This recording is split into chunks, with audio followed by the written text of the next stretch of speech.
Hey everybody, welcome back. I just wanted to talk about the NBA season winding down. Got about 12 games left of the regular season, and pretty soon the playoffs will be starting. And I generally don't watch the NBA much during the regular season. They make a lot of foul calls, and there's a lot of stupid penalties. I kind of, Dad feels that way about the NFL. He watches football, the NFL during the playoffs because he said during the regular season there's just too many penalties called and foul plays and mistakes made. It's competition is more fierce in the playoffs. Plus, my Bulls have been doing terrible. They're like 28 and 42. I might have talked about in prior videos, but or a prior video, but trade deadline back in February, right? Was it right before, right after the All Star weekend? The Bulls gave up like a lot of their good play. They're good, the best shooters, best players. I don't even recognize hardly anybody's name on that team anymore. Very few names, and they didn't get much in return, and they got all these future like second round draft picks, and they're not going to make there's yeah, they're not going to even make the play-in tournament this year. The only way they could do it is if they won all their remaining games, like their 12 remaining games. They haven't officially been eliminated from the playoffs yet, even the play-in tournament. But there's not a chance. I mean, the Hornets are doing pretty good right now, and they would have to like lose. They're in the number 10 spot. They would have, plus they also have to compete with Milwaukee Bucks too. They have the same record. The Bulls would have to like win all the rest of their games, and Charlotte would have to like lose all the rest of their games, or for anything to happen there. And it's like, what's the point? That the last 3 years they've gotten in the play-in tournament, and they got kicked out by Miami every year for the last 3 years. So what's the point? They need to do more changes, rebuilding during the off season. Hopefully they'll get a higher draft pick for next year. Some key player like another Derrick Rose or another Michael Jordan.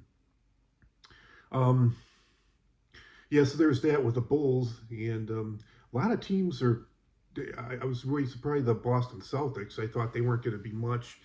With that, they got Jason Tatum back towards ACL last year, and I didn't think they were going to be much this year. They started off it was a struggle for them, but they hung in there pretty tight. I think this is not how you start; it's how you finish, and they hung in pretty tight. And now was it the other day they got Jason Tatum back, and he kind of had a rough. They won, but yeah, he had kind of a rough game. But that's expected. That's normal. I mean, Michael Jordan when he was came back at his first retirement, he was a little out of shape, a little rough, little out of touch, out of practice. So yeah, he'll get there, and the Celtics will get there.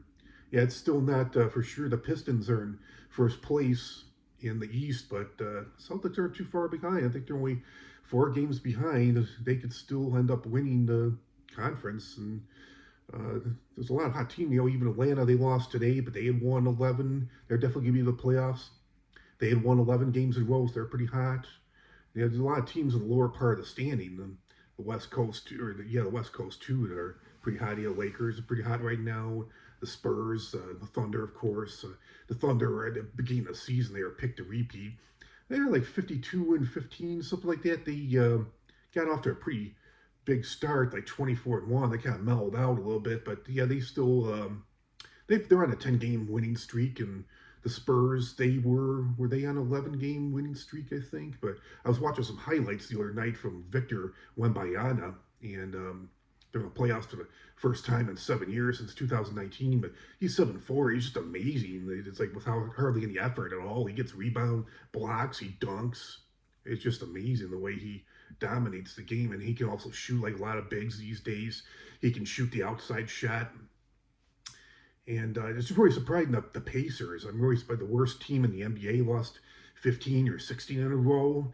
They don't have Halliburton because, yeah, he got hurt end of last year. Did he tear his ACL too, or Achilles tendon?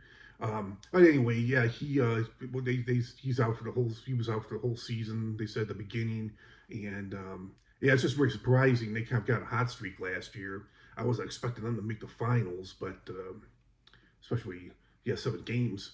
They won a lot of games they should have lost. Won a lot of series they should have lost. They just kind of got in a hot streak. Not that it should disqualify them or anything, but it was definitely a surprise they made it as far as they did last year. Like I said, they got on a hot streak at the end of the year. It can happen, and but I still, even without Halliburton, I thought they would still make the playoffs this year. I didn't think they would be the worst team in the NBA, and you know, I think that the Dallas Mavericks definitely made a mistake. It was a couple years. They just made the finals a couple years ago, and they got rid of Luka and sent him to the Lakers. And ever since he's been with the Lakers with LeBron James, they've been playing a lot better. Bulls actually played the Lakers within the last week, and Luka had 51 points.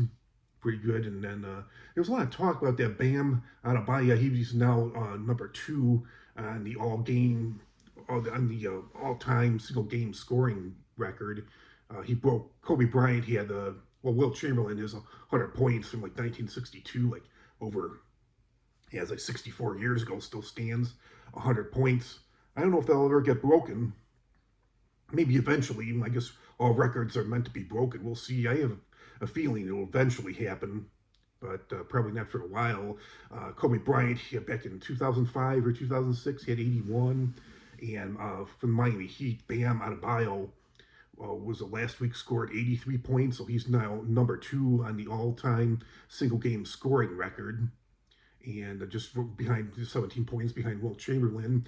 There's a lot of controversy about that. Some people were saying that they thought it was kind of disrespectful to Kobe Bryant. I think Kobe would have liked, like I was talking to my wife about it.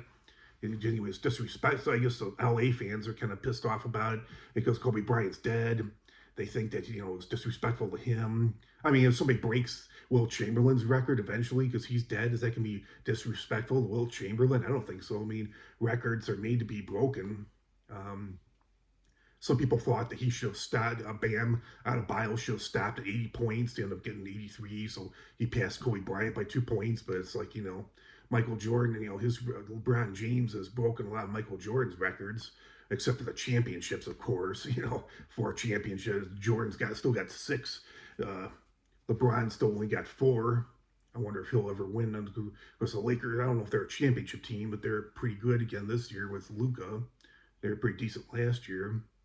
But yeah, I don't see, Michael Jordan. I don't see him getting ticked about LeBron James breaking his records. That's just the way it is. The game changes, eras change, rules change, and it's just meant to happen. Same thing with, home run records in baseball.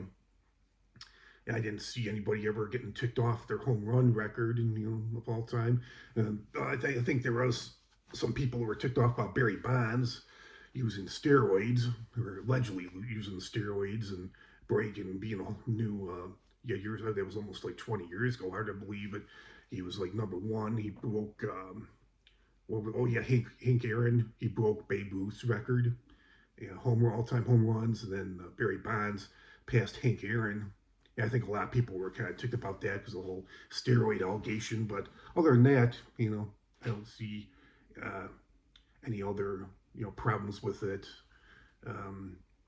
Records are just made to be broken eventually. I wouldn't get ticked off anybody if I set a record of, I'd probably be happy if somebody, as long as my record stood for quite a while, I'd be happy if somebody broke it, because that's just a sign of greatness, and greatness is a good thing. So yeah, I think that's all I got to say about the NBA for right now. So have a good Friday night, have a good weekend. Talk to you all real soon. Comment, like, share, subscribe, and I'll talk to you again real soon. Have a great night, everybody. Bye.